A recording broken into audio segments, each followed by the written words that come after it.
Dalawa na yung nag 1K. 1.3 yung isa 1.4. At walang subscriber. Views lang. Kailangan mo ng ano dyan. Kailangan mo ng purpose. Ha? Kailangan mo ng purpose yung account mo, hindi yung kung ano-ano lang na video.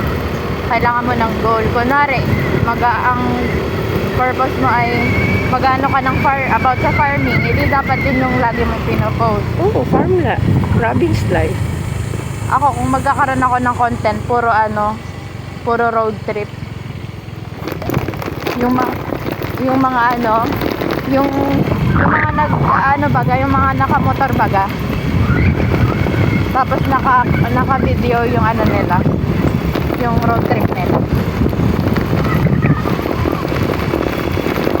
Kahit maiksi lang naman, hindi naman kailangan yung sobrang haba.